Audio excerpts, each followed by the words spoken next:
Okay. You want a 3, 2, 1 it? Okay, here we go. 3, 2, 1. Boom! And welcome to the Big Honker Podcast on the road in Memphis at the Ducks Expo. I am Jeff Stanfield with the world-famous Andy Shaver. It's Friday morning. We're not dead yet, so things are going well. Oh, my gosh. Things are going well. Jimbo, how do you live here? It's amazing. It is a good... So you break Memphis down into 3 sections. Okay. Right? It's actually probably 5, but I'm going to start with 3. You have Collierville, Germantown, Lakeland, Arlington. That's way up 40 towards Nashville. Is it safe there? Oh yeah, that's where I live. Safe area. And then you have Midtown, which is a good area, historic, very historic. And then you got downtown, downtown to me is safe. And then you have North Memphis and South Memphis. Those are the bad places? Those are the bad places. Well, we are staying between North and South somewhere. You're in Midtown area. Our house is nice. A beautiful home. As nice at VRBO as I've ever been in.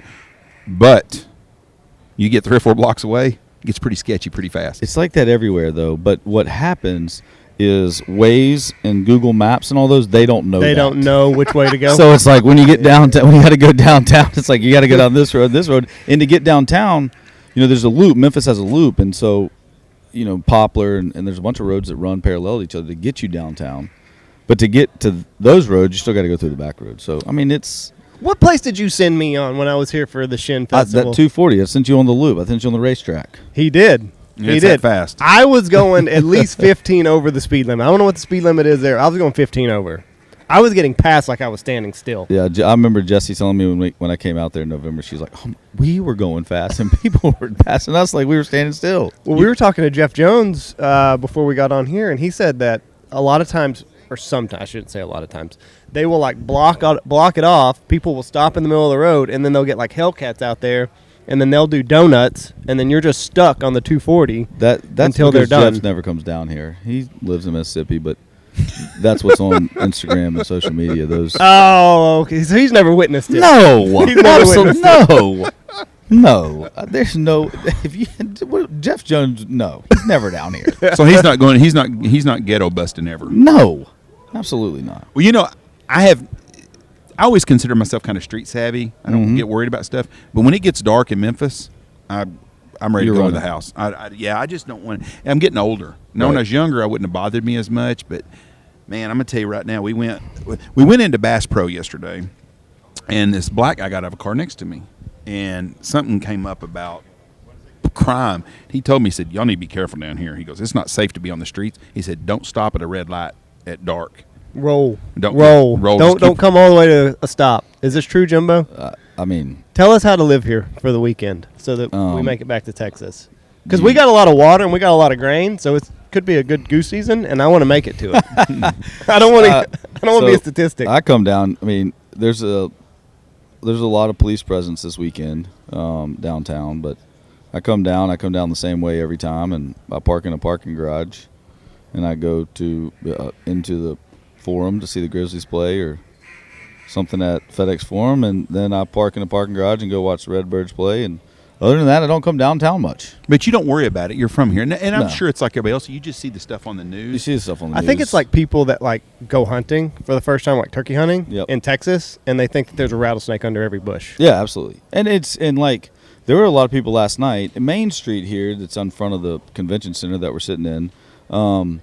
It used to be really popular and really safe. And what happened is there's a tram that runs up and around. They call it the trolley, and it was on tracks, and it stops throughout Main Street. So that used to be fun to do. Is you stay at one of the hotels along the trolley on Main Street.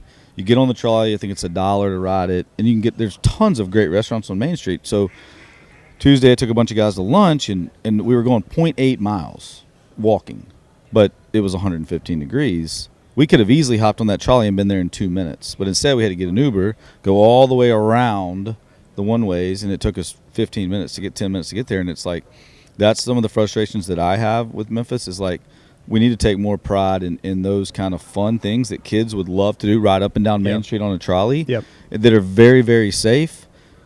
But instead, they've let the trolley go, which is let Main Street go. So there's no trolley no more? Not anymore. Okay, so when I was driving down the road here, so I didn't have There is one up and down. There's one that drives. It's a driving trolley. It's a tram. But there's been the new mayor Mayor Young, who's came by yesterday, toured this place with Adam and myself, and Mayor Young's an economic development guy. That's what got him elected to the Memphis mayor, and he's very big on bringing back Memphis to what it used to be, with a lot of the history and a lot of the fun that happened up and down Main Street, Front Street. So we'll see what happens. I mean, he's done a lot. Crime rate is down significantly. It's just everybody working on the same page. But, a lot of people, this is the one thing about Memphis is that downtown, there's 3 sections, north, south, and the main part of downtown.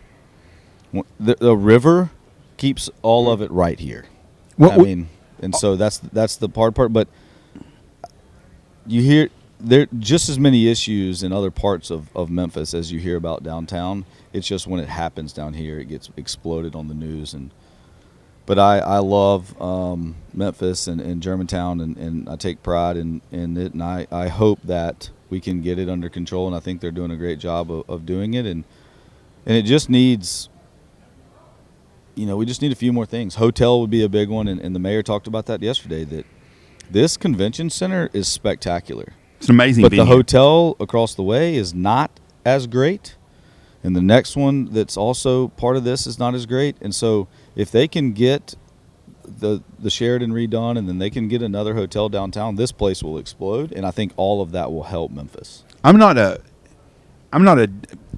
Cabela's Bass Pro type of guy. Right. I don't go to a lot of those places. But the Bass Pro Shops in Memphis is one of a kind. It is. It is absolutely an amazing. Did y'all see the new Canada Goose? No, I want to see that before we go. Everybody I talked to said it's an art. It's over there at the pyramid? It's in the Waterfowl Heritage Museum. They've been redoing it and working on it. It was closed yesterday. Yeah, it opened last night. Oh, it did? The grand Okay. opening was last night. Because I've never been to the pyramid.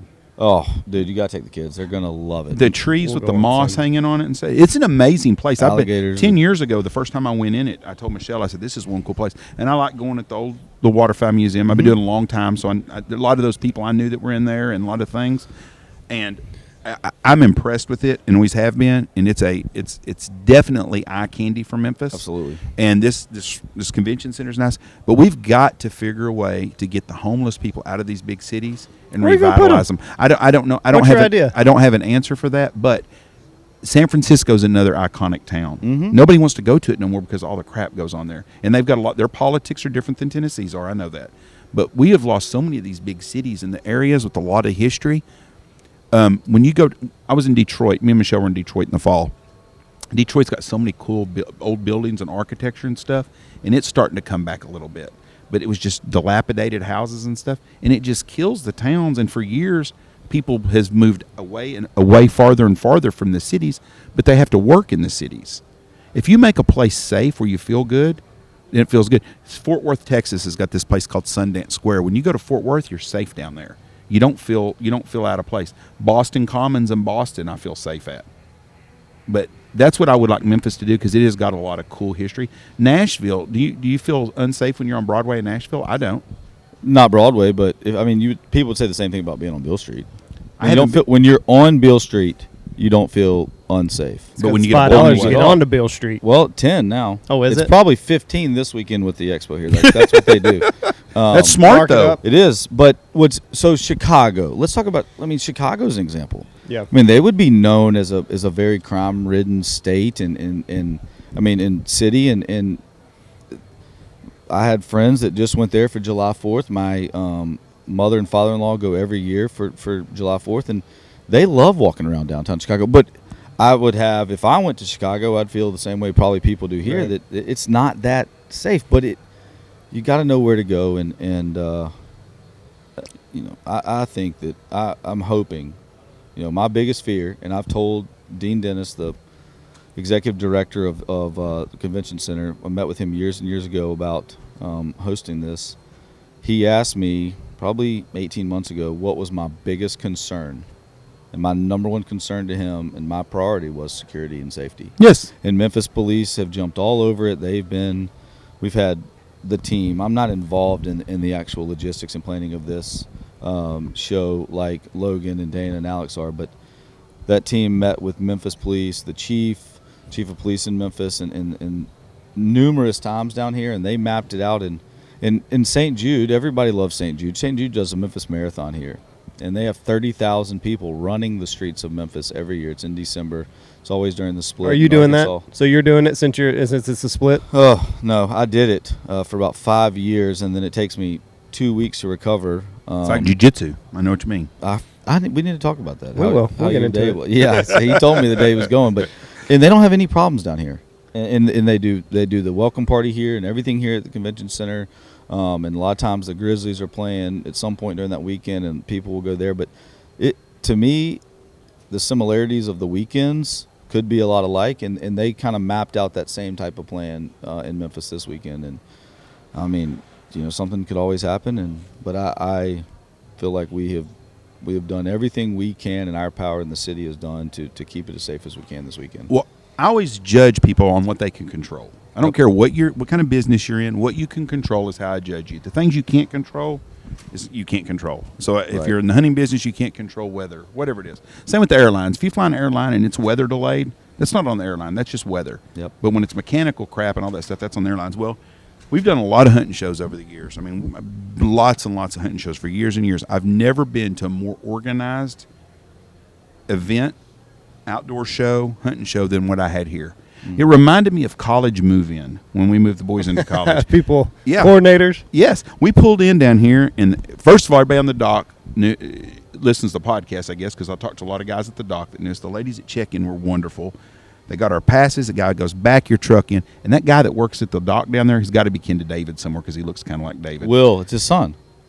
No, this is an older guy. This is Dave's guy. This guy's David's age, probably, or older. He's got a beard.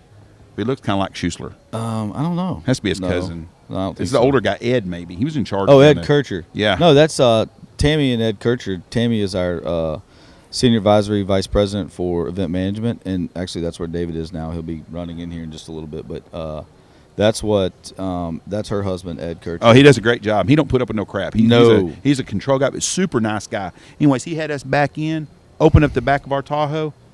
Our shit was gone in 3 seconds. Yeah. We went upstairs. Our stuff was here. And I was like, man, it's going back college days when you move your kids to college. So it's one of the things that Logan Nevins, who is our manager of national events, but DUX has been his show. He gets all the credit in the world for the vendors and working with a bunch of different people to sell it out and the logistics. And one of the things that he learned in Texas that we could do different was provide customer service. Right. And the one thing you don't want is people's first impression to be negative. Well, it's not. Especially at a new show. And so what he worked really hard on was getting groups of volunteers and different people that worked in the office that could break away. And then he said, look, we want, because that's all you hear is how negative move-in is. And you're exhausted by the time the show starts, and you've been driving all day for most of the people. And so what they wanted, the atmosphere he wanted to create was that of a relaxing start to the build out, because I've sat in here. We built this duck den on Monday because we had staff meeting this week and part of National Leadership Conference, so we wanted to get it done early. And so I've watched this thing come together, and there are people that worked 8 to 5 every day in here, nailing, drilling, hanging, folding, and it's an impressive thing. But that what we heard throughout the last 2 days was, man, I pulled up, opened the back of my truck, opened our trailer, and there were flatbeds running nonstop that I didn't have to push. Yeah, it was amazing. And so that's we take a lot of pride in offering customer service and the customer experience, or the vendor experience being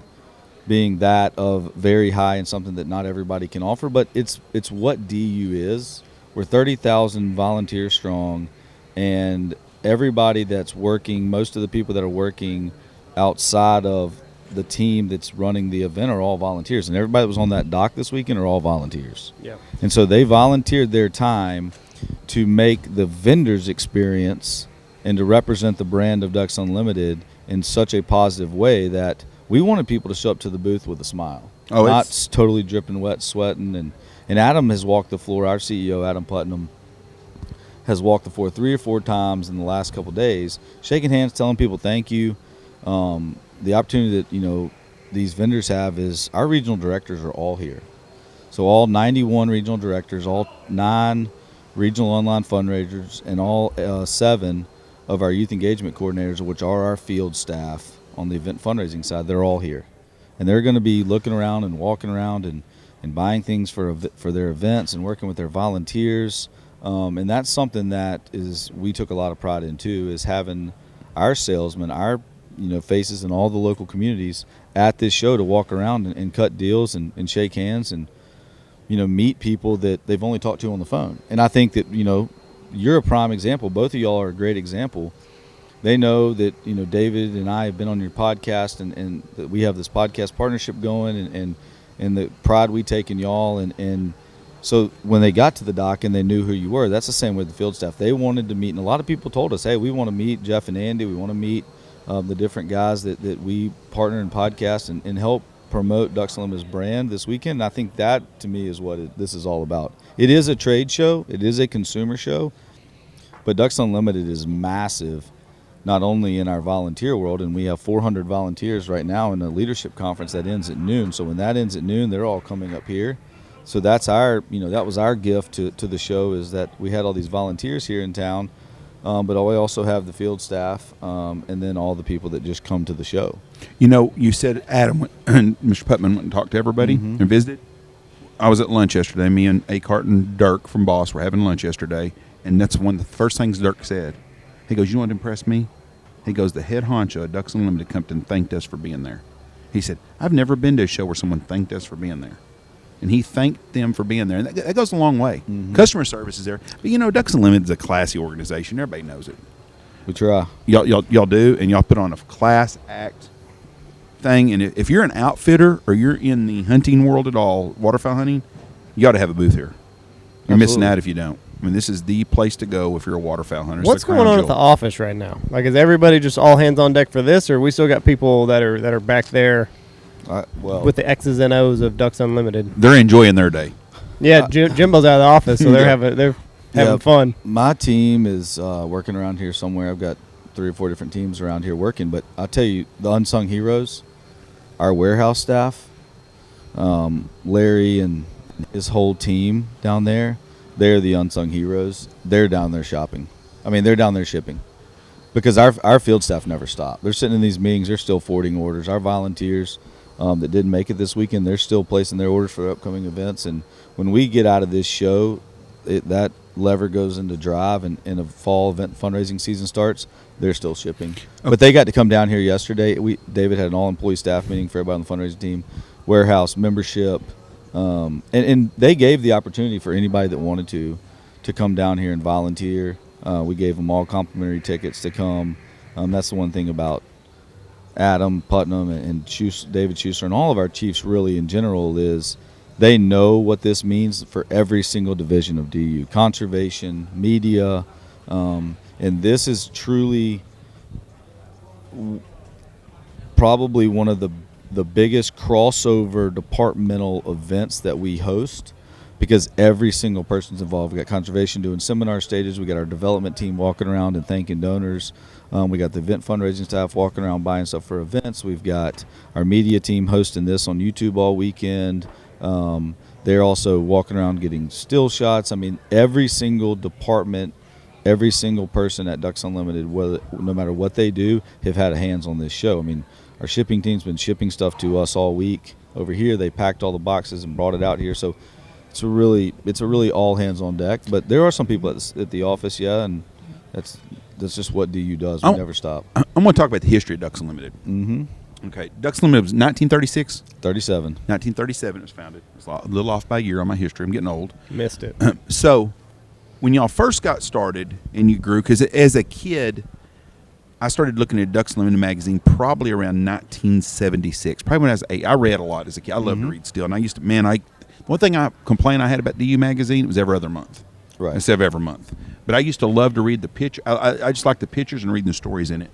But they had an essay contest when I was 9 or 10. You write an essay, and they picked 2 kids from each flyaway, and they got to go band Canada geese in Canada.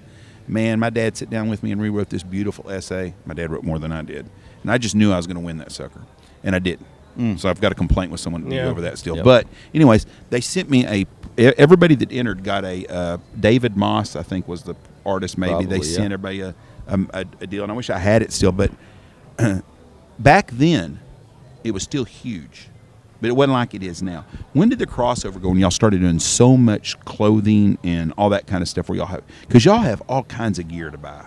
I would say 1954 was when the first event happened. So it was 17 years before they actually did an event. Yeah, well, 54, yeah. So 54 really is when the event fundraising really kicked off. That's the day that David talks about a lot. I would say corporate partners really took off, and probably they've always been there. You know, Winchester, you go back and look at the history, Winchester and some of those old partners have always been a part of Ducks Unlimited. But I think things probably exploded when the internet really kicked off. So the late 90s is when it really blew up. 90s, 99, 2000, when the internet came about and people could,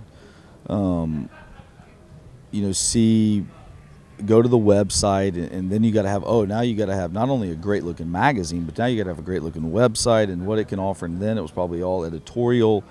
And then when online shopping began, but then I think corporate partners kind of decided that, hey, look, we're going to align ourselves with this brand, Ducks Unlimited, and we're going to brand different items. And so, back in the day, Walmart, and that's kind of where you bought stuff. And so depending on which company was in which different retail store, that's kind of where you would go to buy stuff. I mean, I remember being young and buying Ducks Unlimited gear and Bass Pro, which you can still do today, and buying Ducks Unlimited stuff in a lot of outdoor stores.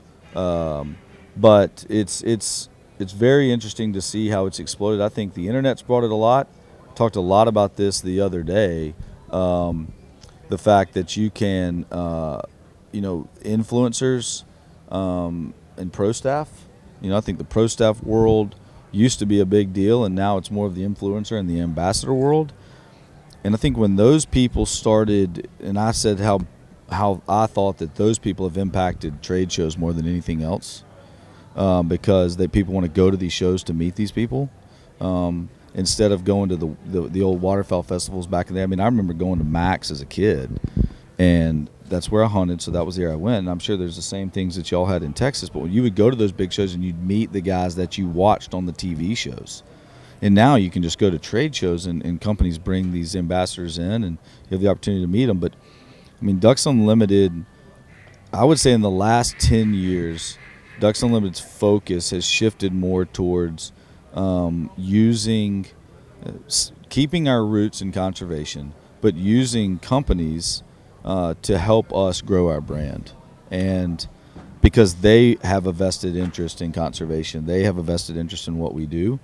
And as companies begin to do that, it's become not only, in the event world, it's become a lifestyle. So it's not just about hunting. It's about a lifestyle. It's about the clean water. It's about the things that, if you aren't a hunter, that you do care about. And so I think that that's what the lifestyle of Ducks Unlimited, I think, truly has grown the brand to what it is today. And Ducks Unlimited staying true to ourselves and not getting caught up in things that we shouldn't, and keeping the brand clean and keeping the brand aligned with people that are focused on conservation, hunting, and the thing that we all love. And I think it's, we talk about it. Y'all talk about it on the show all the time. Duck hunting, the numbers, right? What do those numbers look like?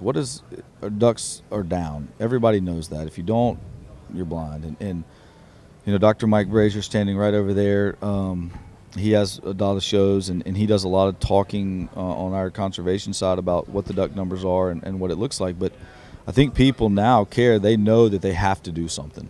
And I think when it starts to really dig into what you see for the kids and what that looks like for mine and Andy's boys, what is it going to look like? Because you've talked about what it used to be like. Andy and I only know what we know from the last 30, well, for me, 40 years, unfortunately. But that not being there for them is probably some of the same things and it goes in cycles, right? There were times when it was tough. When I first started waterfowl hunting with my dad, the first time I got to go shoot actually get a hunt and shoot the shotgun, I think I was 7 years old, and Tony was about 5. Mm-hmm. My dad took us to hunt. But our limit was we was on the point system, which was we could shoot 10 ducks, shot 10 pintails, 10 teal, and some ducks you could shoot were 20-point ducks. But we had lots of ducks. Now I'm gonna tell you what I didn't. We grew up in West Texas or around Wichita Falls, and there was duck hunters, but it wasn't a lot of duck hunters. Like in Arkansas or Minnesota, you'd had a lot more duck hunters. So I don't remember a lot of other people hunting around us a lot of times. I mean, sometimes we did, but there was lots of ducks. Right. Then we lost our ducks, and we went from a 10-point duck to I think a 3-duck limit. That's when I started goose hunting. When our duck numbers fell off, our goose numbers have increased. But now we're seeing less ducks than we had before. I don't believe the numbers that they tell us. I think the numbers are way off. I think the duck numbers are way down. They're telling us they're down, but I think they're further down than they say they are. and I'm not a climate change person. I'm a weather cycle guy. Right. I think we go through weather cycles. But we're seeing Mexican tree ducks now. All over where we are. And then a guy in Cherokee, Oklahoma, told me the other day they got 200 or 300 are there. And then y'all have got them up here, don't y'all? Oh yeah. I saw one flying when we were driving in. We were in Arkansas somewhere, but right before here, and I saw one flying. But So right over there. Did you have that 30 years ago here? no. That's what I'm saying. And that's Well, in the specs. I mean, that's the same thing people say about specs, right? I mean, we didn't have them here when I was young. But they were here during winter season, during waterfowl season. No, specs weren't. Not even then. No. But what I'm saying, you're seeing them during the season when there's changes. Oh, It's yeah. cold still. But a Mexican tree duck always stayed around South Texas. Right. And they've moved further north. White-winged dove are the same way. You're I seeing got to piss. Y'all keep going. you see Canada geese everywhere now. That used to not be. When you were a kid, did y'all have Canada geese here, locals? No, not some, but not like. You always knew they were always in Illinois. I bet you got 10,000 of them live in the Memphis metro area. Easy. There's a bunch, yeah. I mean, that's and Dr. Mike talks about that all the time about the way that they were reintroduced and how that looks. And I think that I know that ducks, they have changed. I think we're going through a cycle, but I think that it's probably Ducks Unlimited has probably been this way. One of the things that I always heard when I started as regional director was DU was a good old boy system back in the day. It was all men. All men went to events, right? And that's kind of that lifestyle change. I think that's when DU is now it's everybody. I mean, we have lots of ladies and women on our national board of directors now, which is really cool. I have 3 ladies on my team here at Ducks Unlimited, and it's become a family. Families now are involved in DU, and I hear about it all the time throughout our volunteers, is that husband and wife run chapters. And Kate Godfrey, that was just in here with us, you asked her before we started the show, hey, did you grow up in the duck hunting world? And she didn't. She grew up in DU. Right. And so that to me is why Ducks Unlimited, the brand I truly believe is exploding, is we're outside of just the duck hunters, which are our bread and butter. That's where our passion is driven. But it's become a lifestyle because people want to. I mean, they would love it. And what's interesting is you talk to most of them, you say, would you like to go duck hunting? And they're like, yeah, I'd love to. So the opportunity we need, there needs to be more opportunities.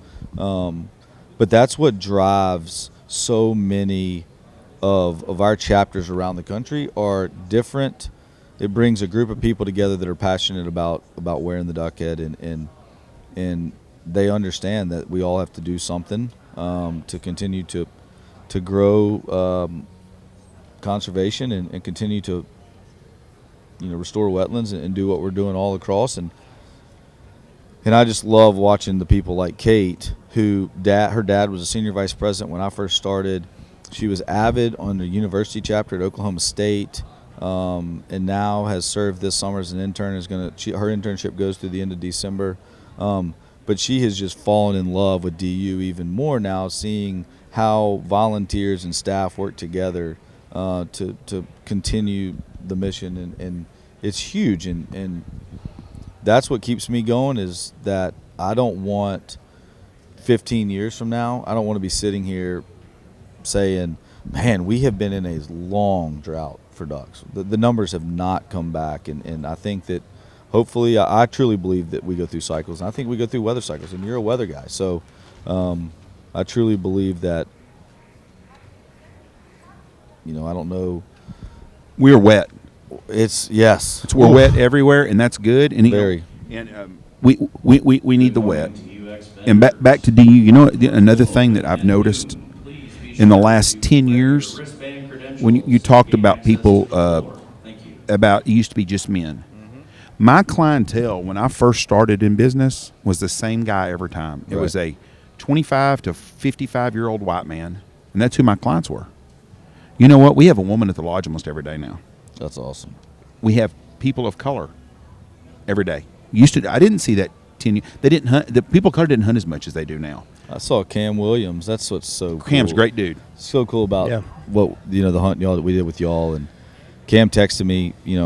We traded numbers at y'all's lodge last fall, and he came to Arkansas. And when he came, I couldn't hunt with him. I had something else going on. But I said, hey, look, man, I gave him every pin on every public land I had. And I said, look, man, I just appreciate it if you would hold these, Don't share them. Don't share I'm sharing them. them with you, but not with anybody I'll share them else. with you because we had a great time at the lodge. And I'm not saying this anything because Cam is a different color skin than I do. He's a waterfowl hunter. He's an outdoorsman. He's a passionate guy. And we had made a connection through duck hunting at your lodge. He texted me 3 days ago, hey, man, I'm coming to Memphis. You at the show? Yep. First person I saw is with Hella Dry over there. First person I saw when I walked in, big hug. People are like, how do you know him? He's from Georgia. Great And I'm dude. like, I made the connection through waterfowl hunting. Yep. I met him at Delta.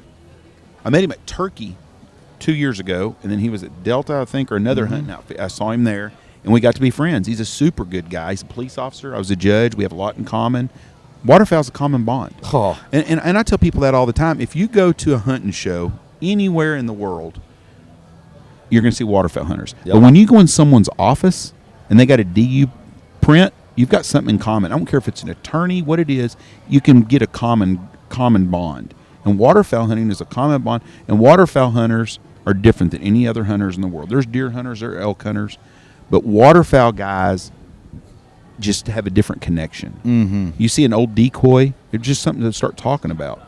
And in the DU, the duck head, I've said this before on our podcast, Coca-Cola, Nike, and Ducks Unlimited. Name another iconic deal that you see. When you see it, you automatically know.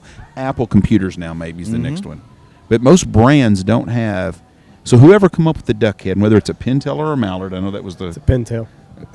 whatever it is, that is the most iconic thing. When you see it, if I'm driving somewhere, I see that. We were in Michigan with Corey Lucas, who's done the Cedar Run decoys, and we went to go. Speaking of that, I can't wait to see that. Did you I haven't seen them yet. I don't know what. I think they're in Boston in the exhibit hall. But I'll have to go there in a second. But that I cannot wait to see the collection. I can't wait to see it. Have you seen the Mexican tree duck you done for us? That's the newest of the big Honker collection. I've got them in my booth. Did you send me? I think you sent me a picture. But it's badass. But it's the Tony Stanfield one we got Yep. named one. And you know what's coming out next year? I don't even know if I'm allowed to say this or not. It's the Ron Stanfield decoy. It's named after my dad, and it is my dad. Me and Tony, we grew up hunting with Victor decoys. The old hard. You ever seen one of them suckers? They're hard plastic, and they got this Eurasian flat bottom. widgeon. Huh? Eurasian widgeon. No, that was mine. Oh. But it's a Victor decoy is a mallard, but it's a Victor decoy. It's got a different bottom on it, and you could set them flat like on ice. And we had one, and me or Tony shot it when we were a kid and had a pellet hole in the neck.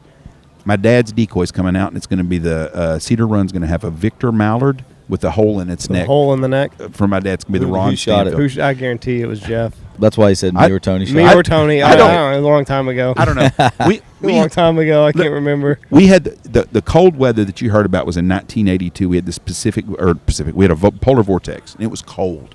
I mean, it froze in Wichita Falls at Thanksgiving, and at Christmas it was still froze. And the ice was so thick at Lake Winchester, by where we hunt at now, that I could. And I never would have thought that I would be in the hunting business, hunting where I grew up hunting. I mean, that's a blessing in its own. And I lived 10 miles from where I shot my first goose when I was a little kid. And I never thought I would ever live where I live. But anyways, it was so cold you could stand on the edge of the water. It was 4 foot deep water, and the ice had to be 12 inches thick. And we had live decoys because these grebe ducks would stay there. We didn't have to put decoys out, and we'd shoot these ducks. But we had another place we hunted was it was a pond. It was outside of Windthorst, Texas, an old dairy, and we'd use these Victor decoys on the ice because you didn't have to break ice. You just put them out there. We shot so many ducks off the ice one day that we shot the hole in the ice between the decoys. That's how I know it was Jeff that shot the Victor decoy. You know how else I know it was Jeff? Because he's horrible to hunt with. Why? He is awful. We'll be working birds, and then somebody will just stand up and shoot, and it'll be him. Do I kill the bird though usually? But that's not the point. Look who's here. That's not the point. You're hunting. You're running in. You're like a madman, running all over the place. But that so my dad's No, got. but no, don't deflect. David will know the decoy though. Do you remember the Victor decoys? Absolutely. My grandfather had some. My dad, we've got the Stanfield, the big Honker collection decoy Right. that Cedar Run's doing, Corey. Right. Then the one coming out next spring is going to be the Ron Stanfield decoy. We got the Mexican tree duck now that's just come out. It's Right. brand new coming out. We're doing a Victor decoy because that's what me and my dad, we hunted on as kids, and it's got a hole in the neck where me or Tony shot it when we were little on the ice. But that's going to be the new collection, but it's going to have the bottom on it like the old Yeah, Victors. yeah.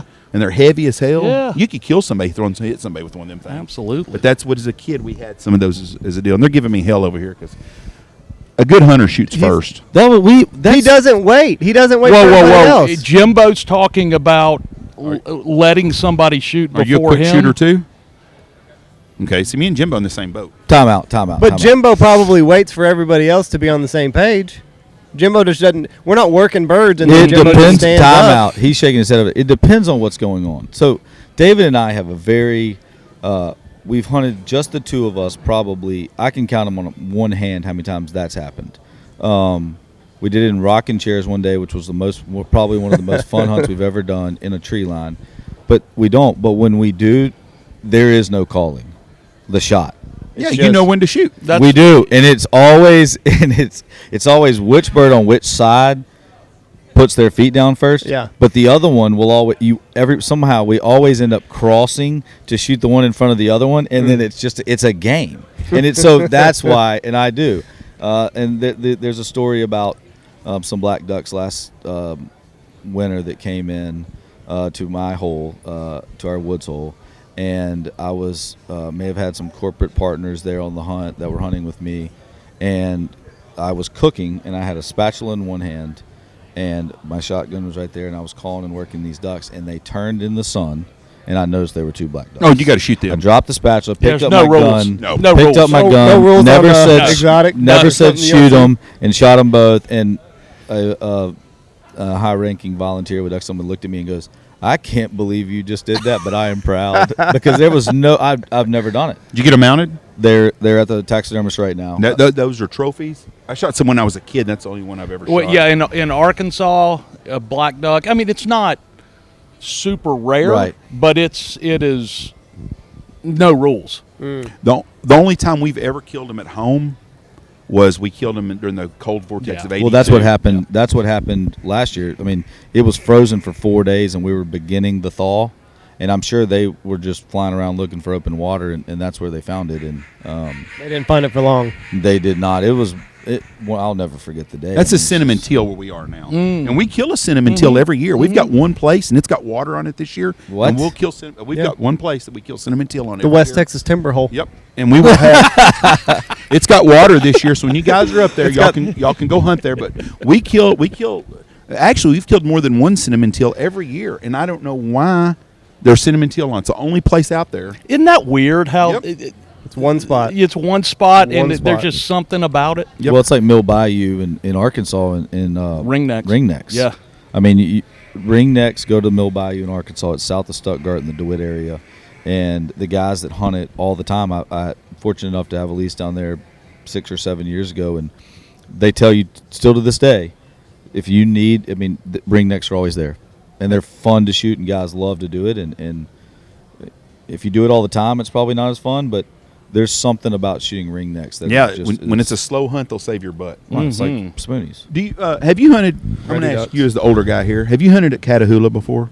No, Have you not. been there ever? I've been there summertime, springtime, but I have never hunted there. I was reading some stuff the other day. Did you know that a DU biologist in 1940 done a survey there and said there was 4 million ducks on it in 1940 during a cold front?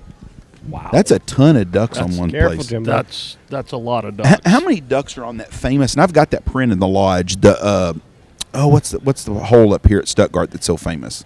The one on ABC did. Oh, that when when they did live duck hunting on a Saturday show. What's the name of that place?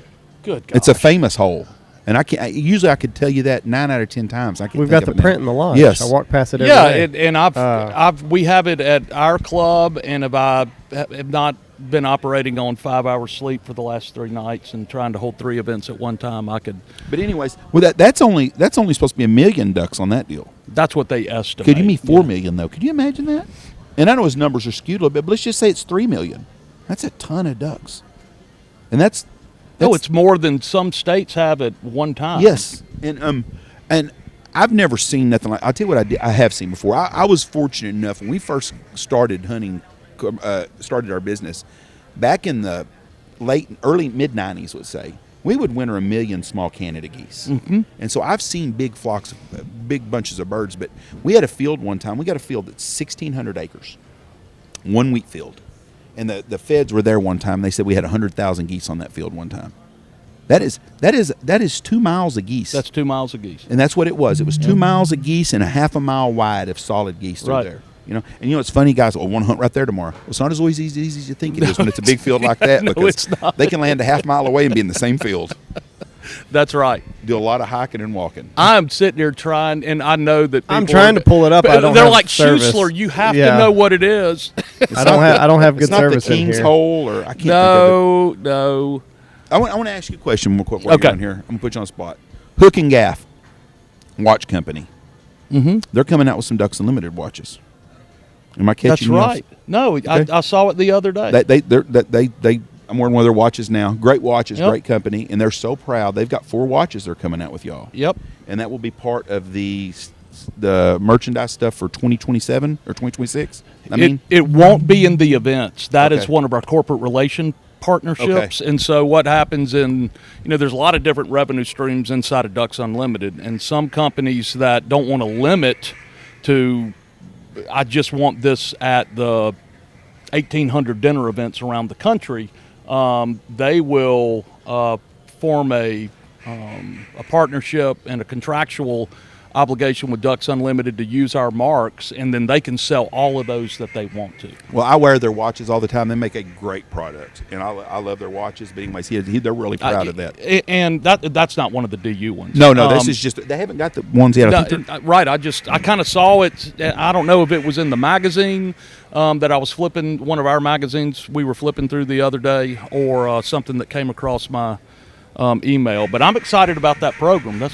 That's really cool. They make a really, really good product, and they're really excited to be having a Ducks Unlimited deal here. So it's 1,800 events. So 1,800 dinners over 5,000 events. Okay, let's say I'm an artist, and we make it, and we have a print that goes in, and it's the Artist of the Year, whatever. Mm-hmm. Is there 1,800 of those prints that go out? Is that how that works?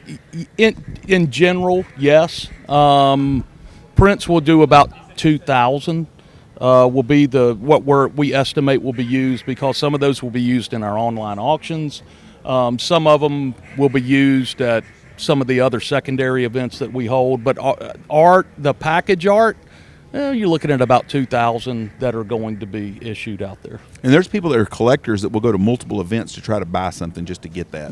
Because I've had guys tell me before they're going to little events somewhere hoping that they get a steal on a deal sometime. Yeah, and we have the rights to some of the old art we did back in when, like, Ralph McDonald was still painting, and so in 2026 we are going to reissue the one with the little girl on the dock. I can't remember the name of it right now, but we'll do that in a canvas. And those types will be very, very popular, and those are the ones that you'll see people go, I didn't get it last night, so I got to go one town over in a couple of weeks when they hold their event. I had the one with the grandpa and the kid, and like the grandpa's like a ghost image of him as a kid. Yep. I got 3 of those, I think, and I have a client of mine that was a really good friend of my dad's, and he pheasant hunted with my dad every year. And he asked me, he goes, Jeff, where'd that print go that you had up here? He said, it reminded me of your dad a lot. I said, I had to move that around because I don't have no room hardly in the dining hall anymore. Right. And I said, I had to move it. He goes, man, I just love that. I want to see it. So I gave it to him, and he put it in his office. Oh, that's awesome. This man is a very, very wealthy man and a good guy, and he buys Winchester collectibles, the bronzes, and is one of the biggest collectors in the world. And he treasures that $500 print as much as he does a $50,000 bronze that he has. That's awesome. And he loves it. But I gave him that because he thought a lot of it. And Dad, but I got that at a dig event. But I had all of those. That and Terry Redland's my favorite artist there is. There's no telling how much money Ducks Unlimited made for Terry Redland, and we, it's not that Redland was an unknown when we started bringing him into our package back in the 80s, but there was a beneficial relationship between DU and Redland in that he was doing, it seemed like one piece a year for us, and they're very collectible. Like when we hear that somebody wants to give us a Redland from them, it's that you are going to raise quite a bit of money for conservation because you just can't get them. They're not out there. The one with the deer on the wagon, I can't remember the way. It's snow and the guy's throwing corn out of a corn crib on a sleigh behind a horse, and he's feeding deer. Me and Michelle have 4 signed limited edition ones that we got in the early 90s, and they're big ones. They're signed, but they're covered on it, and I don't know what they're worth, but I'm going to give them. I'll tell you, or I won't tell you, but when you pass, I will find out. Well, I'm sure they will. And so 100%. I thought he was about to tell us he's going to give them to us for the end of the fall. yeah. Before he could even do it, Andy said, "No, not today."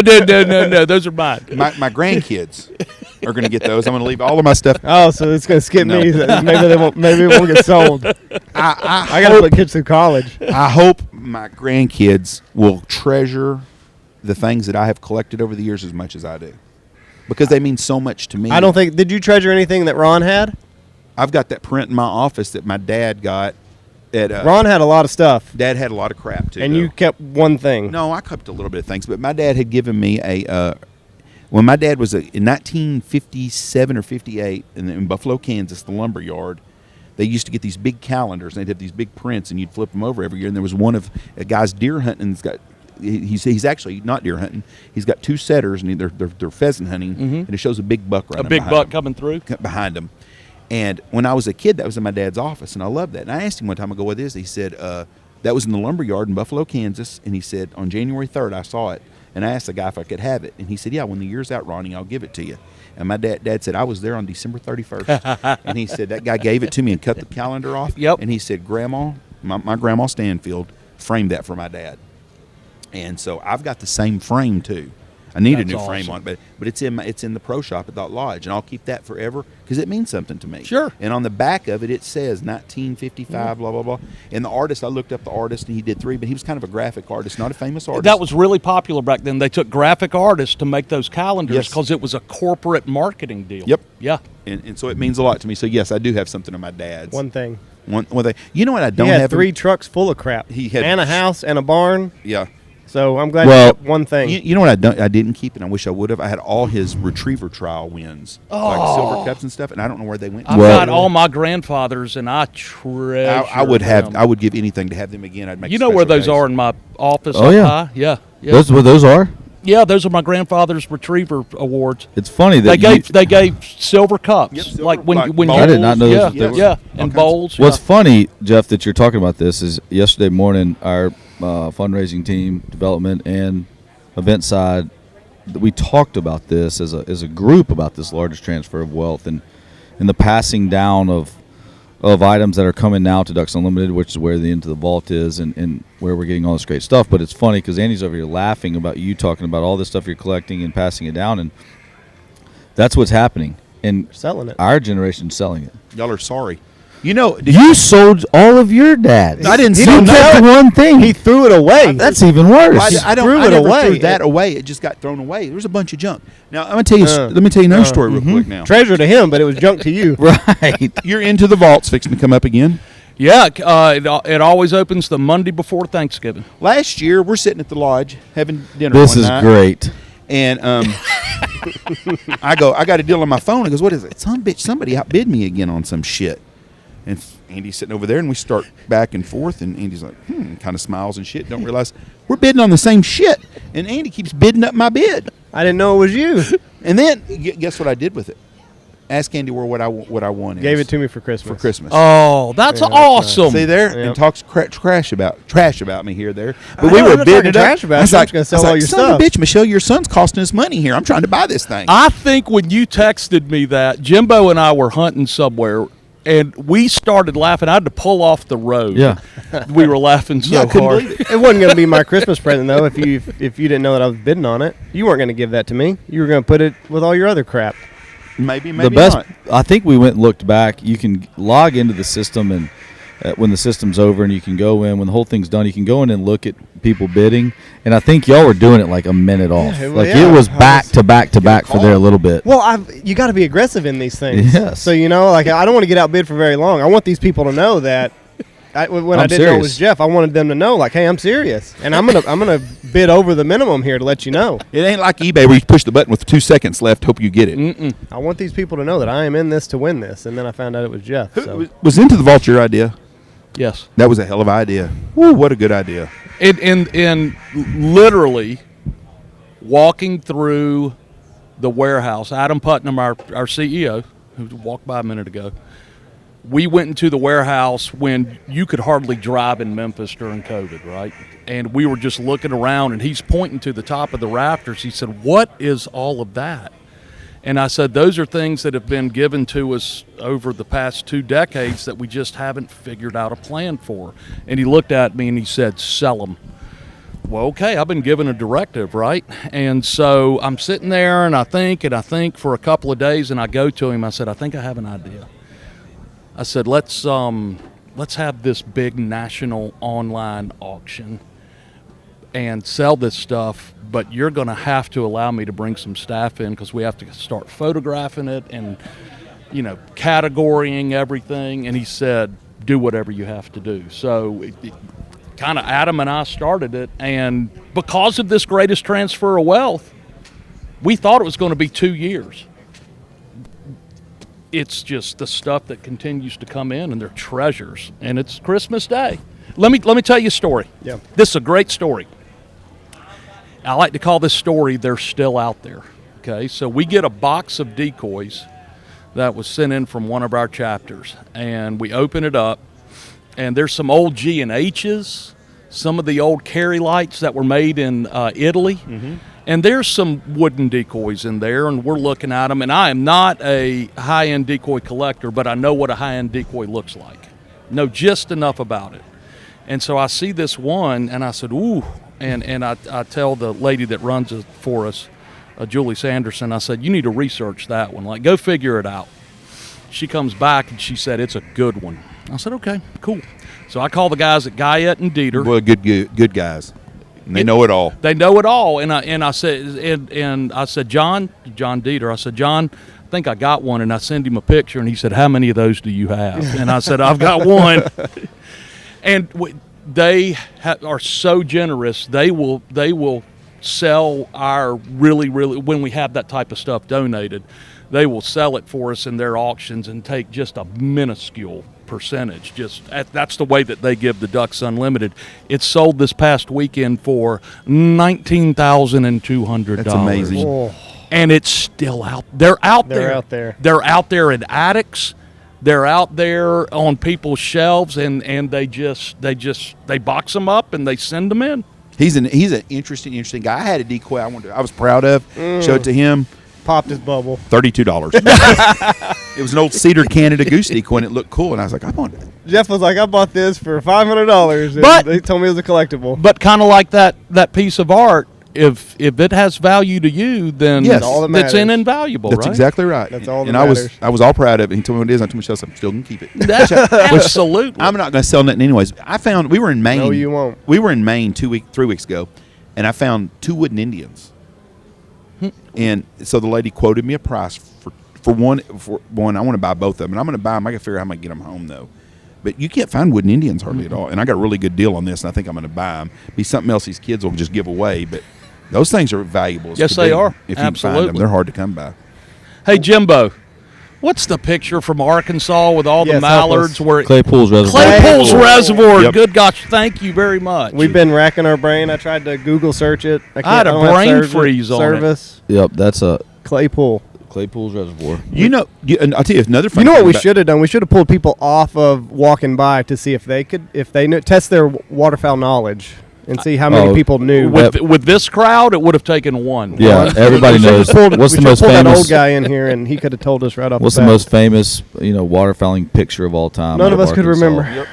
1954. We all botched it. You know what's before got crazy here. is that we have a bunch of sports memorabilia, and there's a bunch of guys that obviously get the sports memorabilia, and we sell it in events, and we have some in ITV every year. But there's a duck call that they've recreated that the guys that hunted that Claypool's Reservoir used to hunt with, and that picture used to sell at events. Still, I mean, they're all recreated. They used to sell at events for tons of money every single year, just so people have that.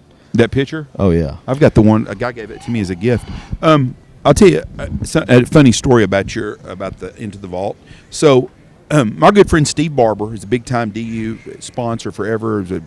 Ran events and basically started the Arlington, Texas deal. I mean, he's been real. He moved, and I think he started another one. I think he started several of them. Yeah, he's a great DU volunteer. Anyways, a great friend of mine. He's like my second dad.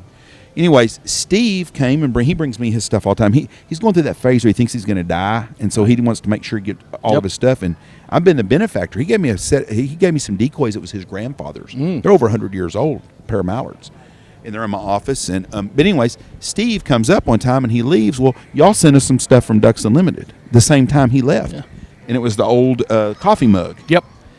And so Andy and Blake, was there two of them, and Andy got one and Blake got one? Is that right? Stoner's got the other one. Okay, there's three of them. Two of them. Two of them, and they were just so proud of them, and they thought it was from you, and they just were just so excited, couldn't believe it. And I even messaged you about them, and you go, "I don't know where those come from."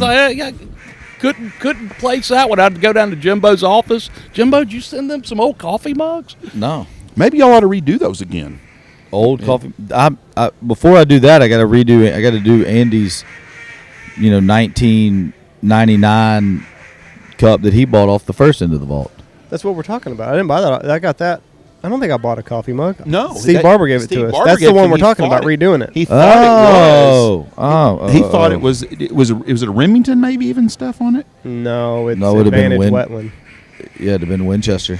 Yeah, There's Miss Morgan. but it's a very popular type deal. Hey, speaking Well, of but now you have all stainless steel. I mean, that's but what's that so would crazy. be cool though to see the redo of it. It is nice to every now and then. Put out one that doesn't weigh Just 50 a pounds. One's not a murder weapon. Old school coffee mug that's not super instant. Let's bring it back. It's like the Stanley thermos, the old ones. Yeah. Yeah. You got to drink it quick because you're so used to drinking everything piping hot Yes. with the technology. Do you remember the thermoses that would break when we were kids? Shatter. I mean, they were more fragile than Yes. any glass known to man. And you drop it and you'd hear it and you'd go to pour it. It'd just be nothing Yeah. but glass shards. I would hear my dad all the time. Damn it! By another damn thermos. now. Stanley made it though, didn't they? Wasn't it a Stanley that had the glass I insert? think so, and so, they yeah. even come like in a red, the red Scotch looking Yeah. plaid deal on the end of it. I'll tell you an interesting thing. We were at a hunting show last week. We had her on our podcast this week. Have you seen the Sugar Bell Sweets ladies' cakes? No. Absolutely need to look this lady up. She had a cake that looked like a Labrador with a duck in its mouth. You could not have mounted a dog with a duck in its mouth and look any more real than this lady's artwork is. She is absolutely phenomenal. That's a cake? That is That's a a cake. cake. Named Sugar Bell Sweets, and I'm giving her a free plug here on her podcast. Where's she Wonderful. out of? She's at Texas. Corpus Christi. Holy, but she does. Shit, look at that. You should see it up class. Don't scroll too far if you don't want to see some. Just know. It just went off now. Oh, did it? No, I got it. Oh, That cake. is awesome. She does deer. She does all sorts of stuff. She's got another one that she's got of a dog that's got a Ross goose, a Canada goose, a pintail, and a gadwall underneath another dog with one in its mouth. And it's absolutely amazing. She had a booth you'd walk by and you'd look at it and you think, wow. And we had her on the podcast this week, but she is an amazing artist. I just thought that would be really cool. That's cool. That is an amazing cake. Jimbo, not Jimbo, David, this event is amazing. 2 years in the making. I can tell. Yeah. I can tell. We're No really- stone unturned. We are really, really excited. Most organized event I've ever been to in my life. Thank you. See, I haven't never got, even close what's to crazy one is I didn't even this got to tell him. He's been doing our leadership and our staff meeting yesterday, and Most of the time at these shows, his team, all of us are connected at the hip, and every afternoon debrief. And I don't even think that I've told him how many compliments we've gotten on his son is here running around today, and that moving team. So tell him about did my two boys help y'all yesterday? I didn't have to set up. That was big strong blonde headed. He started boys. it. Let me tell you something. Andy had the easy deal. Flies in about 11 o'clock at night, gives us orders, shows up in the morning. Didn't set up the booth or nothing. Hadn't touched a single thing. And he pulled a Jeff Stanfield on us is what he did. We pulled in yesterday. We pulled in back here. Me and Tony came in here. We pulled up. Guy come up to the door. We pulled in the deal, and he goes, "Love the podcast." First thing guy said to me. Talked to him for a little bit. Went into the ladies. Very nice ladies. Gave us all of our stuff. The dock guys love the podcast. Nick's guy loved the podcast. Unloaded our stuff. Said, "Just pull in here." We opened the back of that truck. They unloaded our shit. It's like taking a kid to college. You know when they got the deals team? He said, "Y'all go up to y'all's booth. It'll all be there." Time me and Tony went and parked. Went upstairs. All the stuff was there. Yep. Perfect. I'm telling you right. Then Gabe come by and visited with us. He's a good dude too. Great. He's a great guy. But man, and the staff is so good, incredible here. But my experience has been wonderful. Great. Memphis has been wonderful. Other than me being worried at nighttime a little bit, it has been wonderful. The VRBO. I'm a big. I look forward to this. And someone told me it's going to be here for 3 years, right? Yes, correct. I don't at a minimum. I don't think you'll ever leave here. This is the place to be.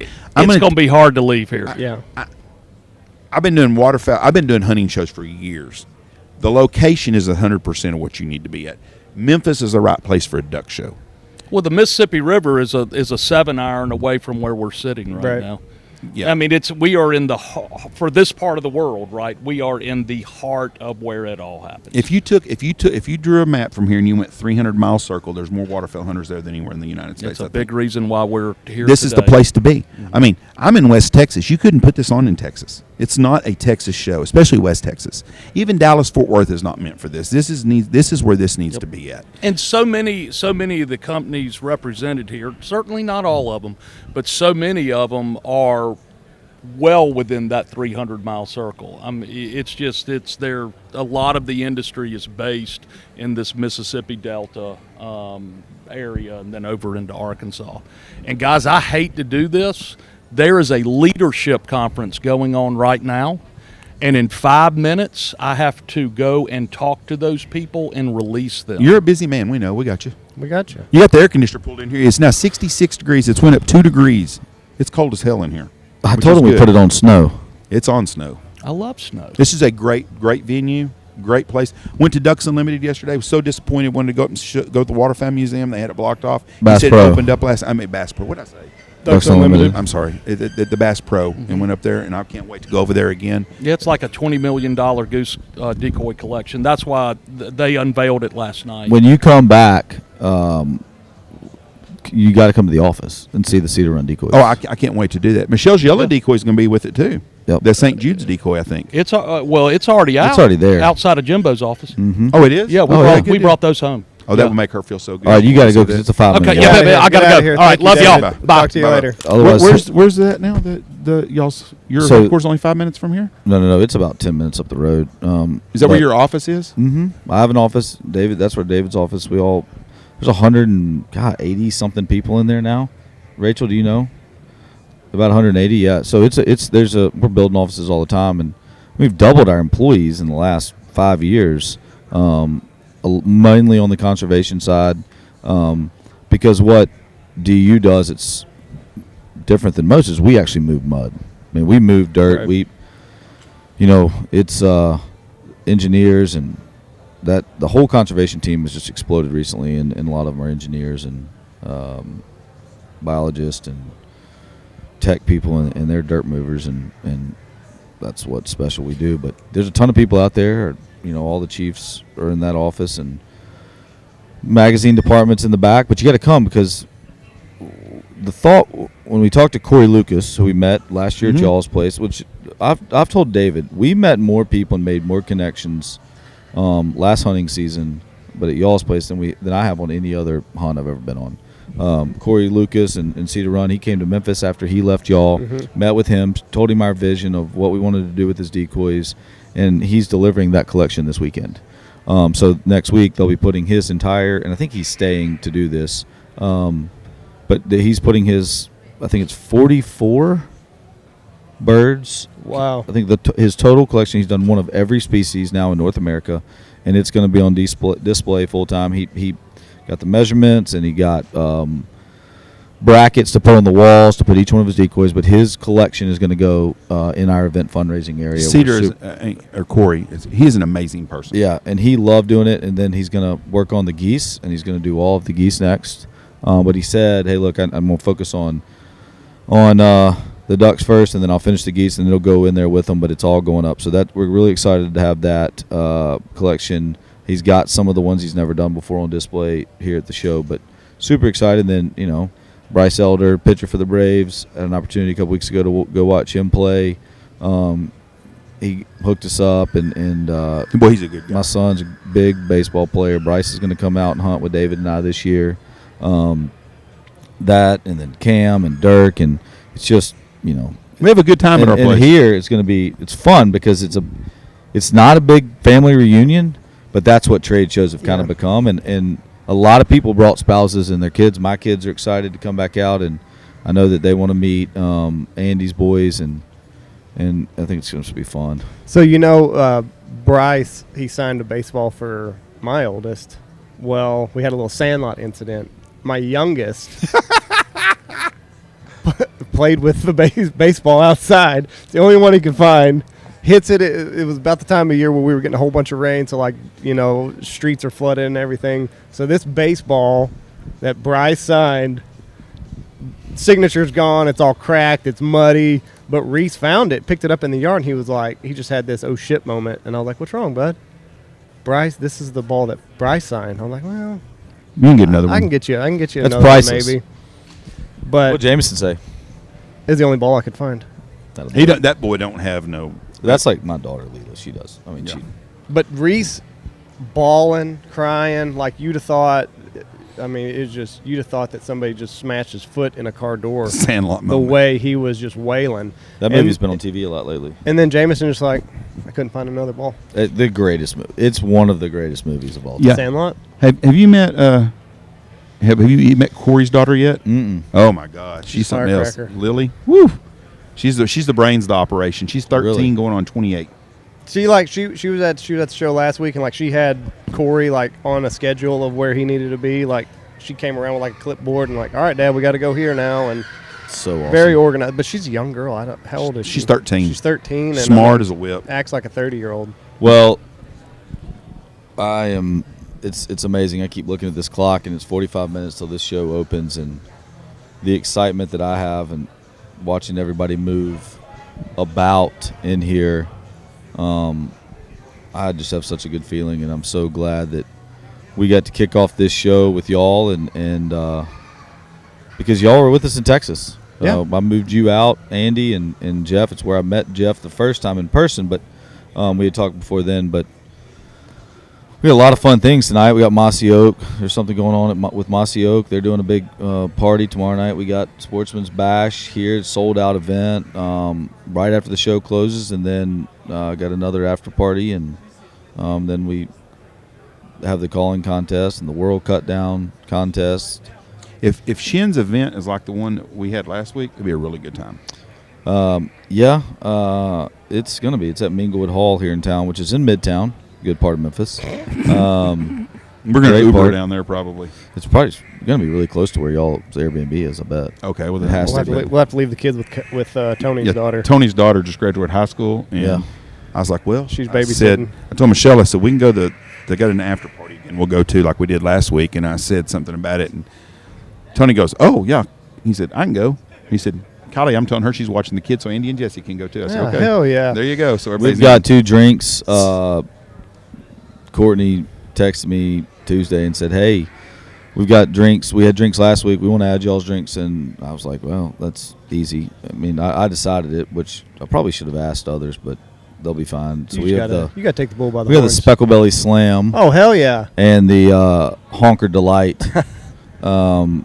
The Honker Delight, I can't remember which is which, but I think the Honker Delight's the Tito's with soda, splash of, or Tito's, Topo, splash of lemonade and a lemon, and then I know what Jesse's going to be drinking. my favorite, I think, is the Speckle Belly Slam, which is tequila, soda, and a lemon. Oof. Ranch water, basically, but yeah, that's. Let me ask you, because I know how geared up you get for the release of the duck numbers. This Yep. is 2 years in the making. I don't know that I get as geared up as other, but I do get excited.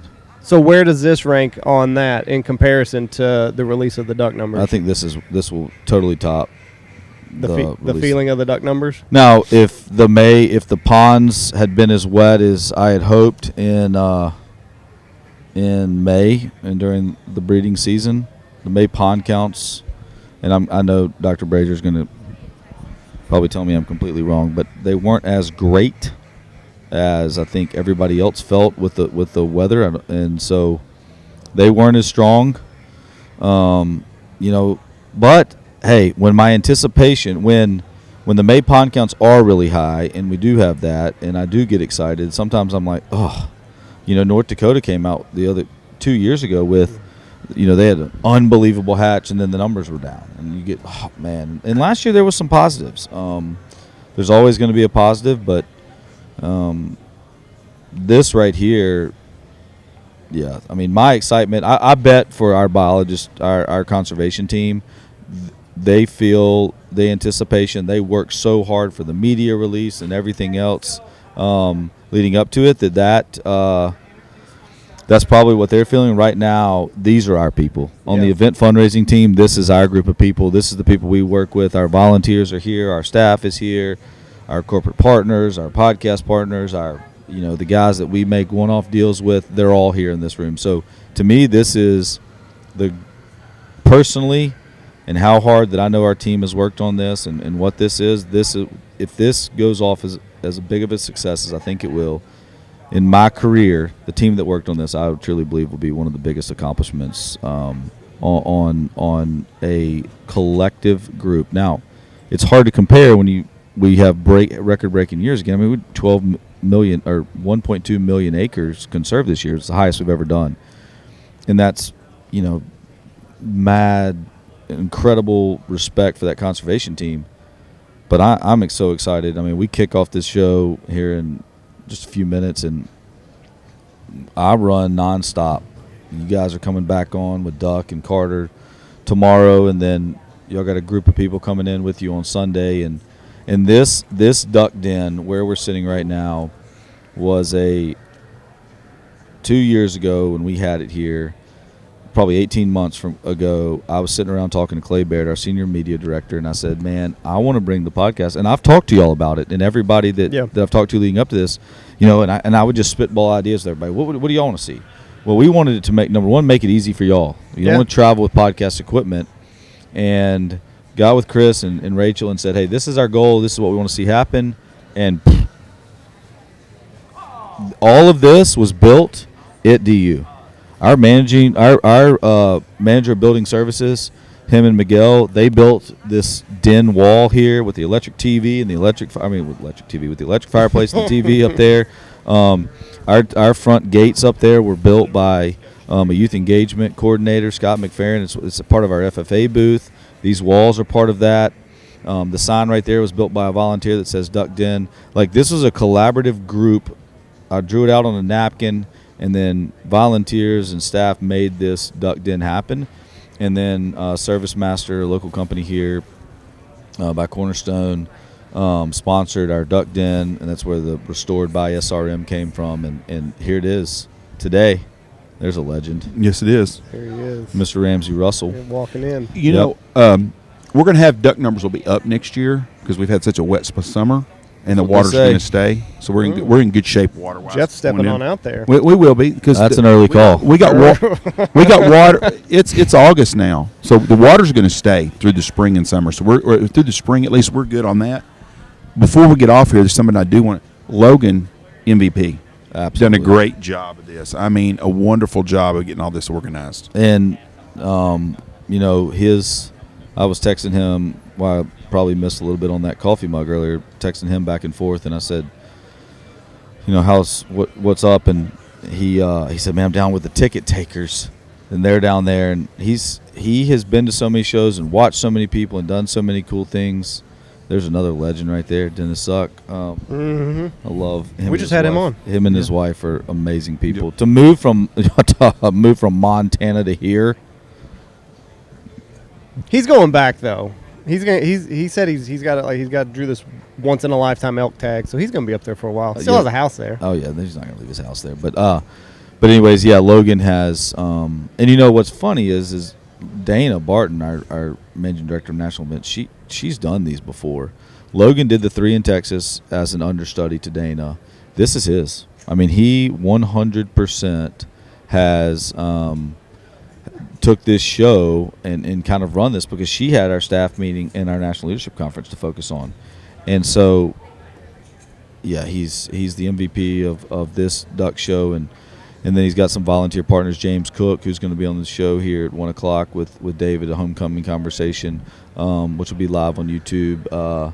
James Cook has been our volunteer chairman of this event. He's very connected with downtown Memphis. He's worked with them, and yeah, the collaborative effort. But mad shout out to Logan. I'm super proud of him and what he's done, and he's just done a tremendous job of putting everybody in this hall together. Is Monday a day off for Ducks Unlimited?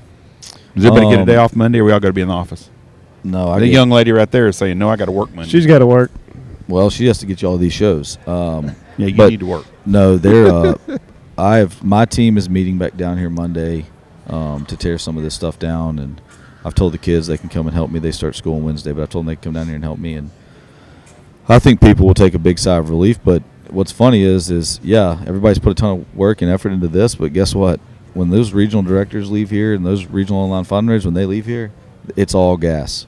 And so our events kick off in the next 2 weeks, and from now till the end of December, it's event season, and that's what we live for. Now, on our team, we sit back a little bit and we build it and we we prep for the staff meeting, and we give them all the tools we need, and then we kind of let them go, and then we just sit back and get back to what we do every day, which is always planning for the future. But yeah, it's and we're gonna be back in the office next week for sure, and this engine never stops. Why the hell do y'all start school so early? There's Cam right there. We were just talking about you. We were talking about you. Yep. Yeah. Talk about what a good dude you are. Well, I said that. They didn't say that. I did. I took up for you. Jeff didn't have anything nice. I told him that I gave you all my pins for public land around here, and 5 or 6 pins around here, and I don't do that for just anybody. How's being a new dad? Congratulations. That's what I told him. They're the most expensive pets in the world. They're football right now. Stop it, too. It's yeah. Hey, I told her the other night, I said, because she woke up crying at like 3 o'clock, I said, Cam's daughter woke up crying. So, did you get up or did she get up? so she gets up, but Yeah. I wake up to make her think that she's not doing it by herself. He's already. No. I used to kick Michelle like I was rolling over to sleep to kick her, so yeah, she'd real get up. aggressive turnover. Yeah. Y'all enjoy y'all. We had I'll see you around the booth over there. What's up? my buddies from USA Clays. my oldest son. His birthday's October 25th. So when he was Ain't that Logan right there? Oh yeah. when he was a baby, it was right in the middle of hunting season. So I was useless because I got to get up at 3:30. My wife, if she could have smothered me with a pillow, she thought about it numerous times. Do you have children? Carter, she just got married. Oh, congratulations. Congratulations. Yeah. Carter, I mean, he's having a baby like December 28th. I'm like, dude. That screws up hunting season. Well, Trevor Austin. Logan Nevins right there. We just got done bragging about you. Bragging The about MVP you, of this Logan. show. I was just singing all the praises. And are we good? Ask for a raise next All right. He week. just said, hit me up when you're done. That means that, hey, I need you. So we'll close this. Yeah, we'll wrap it up. Hey. Listen, everything's looking good. Everything is ran smooth. I appreciate everything that you guys have done. This place is amazing. Getting able to sit down and do a podcast, and I don't have to worry about anything. It's just going to magically appear. You have been moving your hands a lot more. I've been nervous because I try to.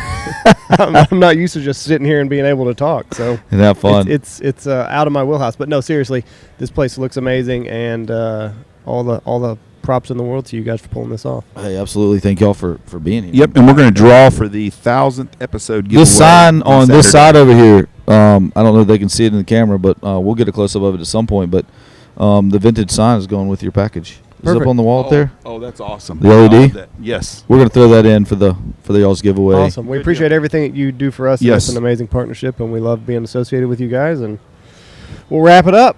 We got 30 minutes before things open. Yep. I know you got a lot of kissing babies and shaking hands to do. Let's So, go. Appreciate you. Appreciate Thank y'all. it. Listen to us. God bless y'all. Have a great day. Watch for deer.